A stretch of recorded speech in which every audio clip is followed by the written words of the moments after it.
ഒരു ക്രിക്കറ്റ് മാച്ചിലെ ഒരു റണ്ണൌട്ടോ അല്ലെങ്കിൽ ഒരു ക്യാച്ചോ ആ മത്സരത്തിന്റെ ഗതി തന്നെ മാറ്റിമറിക്കും.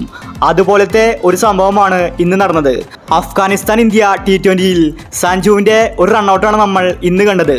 അഫ്ഗാൻ ബാറ്റ്സ്മാനെ സഞ്ജു റണ്ണൌട്ടിലൂടെ പുറത്താക്കി. ഒരു ഡയറക്റ്റ് ത്രോ ആയിരുന്നു അത്. ഒരു നിമിഷം രോഹിത്തും കോഹ്ലിയും ഞെട്ടിപ്പോയി. അതുപോലത്തെ മികച്ച റണ്ണൌട്ടാണ് സഞ്ജു ഇന്ന് കാഴ്ചവെച്ചത്. ഇതിനെക്കുറിച്ചാണ് നമ്മൾ ഇന്നത്തെ വീഡിയോയിൽ നോക്കുന്നത്. ഇത്തരം ക്രിക്കറ്റ് ന്യൂസിന് വേണ്ടി ഈ ചാനൽ മറക്കാതെ സബ്സ്ക്രൈബ് ചെയ്യൂ. ഇന്ന് ഇന്ത്യ 212 റൺസ് എടുത്തപ്പോൾ കളി ഇന്ത്യ ജയിക്കുമെന്നത് ഉറപ്പായിരുന്നു.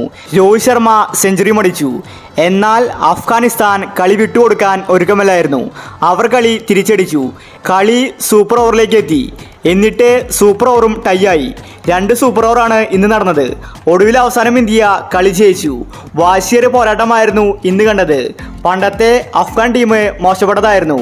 എന്നാൽ ഇപ്പോഴത്തെ അഫ്ഗാനാണെങ്കിൽ ചിലർക്കാരല്ല. അവരെ തോൽപ്പിക്കാൻ അത്ര ഈസിയല്ല.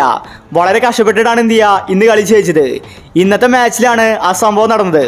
കളി ആവേശകരമായ അന്ത്യത്തിലേക്ക് നീങ്ങിക്കൊണ്ടിരിക്കുകയായിരുന്നു. കളിയുടെ 17ാം ഓവറിലാണ് സഞ്ജു മികച്ചൊരു റണ്ണൌട്ട് നടത്തിയത്. ഓവറിൻ്റെ ആദ്യ ബോളിൽ അഫ്ഗാനിസ്ഥാൻ ബാറ്റ്സ്മാൻമാർ റൺസിന് വേണ്ടി ഓടി.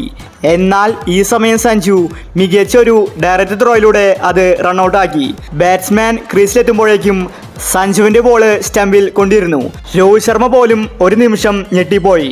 അത്ര മികച്ച റണ്ണൌട്ടാണ് സഞ്ജു ഇന്ന് പുറത്തെടുത്തത്. ബാറ്റിങ്ങിൽ സഞ്ജുവിനെ ഒന്നും തന്നെ ചെയ്യാൻ സാധിച്ചില്ലെങ്കിലും സഞ്ജു കീപ്പിങ്ങിൽ പുലിയാണ്. ആ സമയത്ത് ഒരു വിക്കറ്റ് ഇന്ത്യക്ക് ഗുണകരമായിരുന്നു. എന്തായാലും ഇന്ത്യ അഫ്ഗാനിസ്ഥാനെതിരെ മികച്ച വിജയമാണ് സ്വന്തമാക്കിയത്. 3-0 പരമ്പര തൂത്തുവാരി. ലാസ്റ്റ് T20 ഇന്ത്യൻ ടീമിനെ വെള്ളം കുടിപ്പിച്ചിരുന്നു. എങ്കിലും ഇന്ത്യ കളി ജയിച്ചു. കളിയിൽ ക്രെഡിറ്റ് കൊടുക്കേണ്ടത് ക്യാപ്റ്റൻ രോഹിത് ശർമ്മയ്ക്കാണ്. സെഞ്ചുറി പ്രകടനമാണ് രോഹിത് കാഴ്ചവെച്ചത്. അതുപോലെ റിങ്കു സിംഗും അടിച്ചു കളിച്ചു.